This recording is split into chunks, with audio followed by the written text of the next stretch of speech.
અમરેલીની કાપોદ્રા પોલીસે દેશી હાથ બનાવટમાં કટ્ટા અને જીવતા કારતૂસ સાથે 3 ઇસમોને પકડી પાડી કાયદેસરની કાર્યવાહી હાથ ધરી છે। પોલીસે 3.20 લાખથી વધુનો મુદ્દામાલ આરોપીઓ પાસેથી કબજે કર્યો છે। આ અંગે કાપોદ્રા પોલીસ પાસેથી મળતી માહિતી પ્રમાણે કાપોદ્રા પોલીસની ટીમ પેટ્રોલિંગમાં હતી। આ દરમિયાન પોલીસને બાતમી મળી હતી કે કાપોદ્રા વિસ્તારમાં એક રિક્ષામાં બેસેલા ઈસમો પાસે દેશી હાટ બનાવટના હથિયાર છે।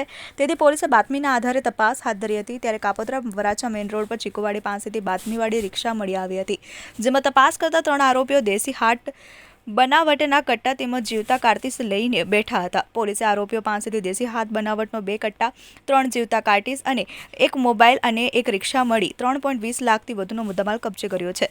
પોલીસે છોટુ કલ્યાણસિંહ કુશવાહા, મોનુ અજયપાલ કુશવાહા અને સત્યેન્દ્રસિંહ રણબીર સિંહ કુશવાહાની ધરપકડ કરી છે। આરોપીઓને દેશી હાથ બનાવટના કટ્ટા આપનાર તથા મંગાવનાર વિજય કુશવાહા અને અઠની નામના 2 આરોપીઓને વોન્ટેડ જાહેર કર્યા છે। હાલ પોલીસે આરોપીઓની ધરપકડ કરી કાયદેસરની કાર્યવાહી હાથ ધરી છે।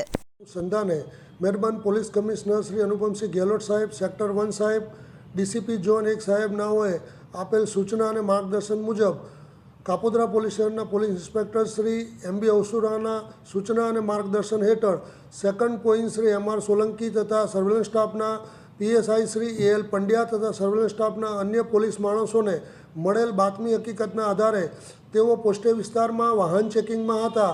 તે દરમિયાન તેઓની બાતમી હકીકતવાળી એક ઓટો રિક્ષા આવતા એ ઓટો રિક્ષાને ઊભી રાખી તેને ચેકિંગ કરતા અને સઘન ચેકિંગ કરતા રિક્ષાની અંદર બેઠેલ 3 ઈસમો પાસેથી દેશી બનાવટના કટ્ટા નંગ 2 તથા જીવતા કાર્ટીસ નંગ 3 તથા 3 મોબાઈલ અને ઓટો રિક્ષા મળી કુલ્લે કિંમત ₹3,20,000 જેટલો મુદ્દામાલ હસ્તગત કરવામાં આવેલ છે। અને આ અનુસંધાને કાપોદ્રા પોલીસ સ્ટેશન ખાતે આર્મ્સ એક્ટ હેઠળનો ગુનો રજીસ્ટર કરવામાં આવેલ છે અને આ ગુનાની તપાસ સર્વેલન્સ સ્ટાફના પોસબશ્રી AL પંડ્યા સાહેબ નાઓ કરી રહેલ છે।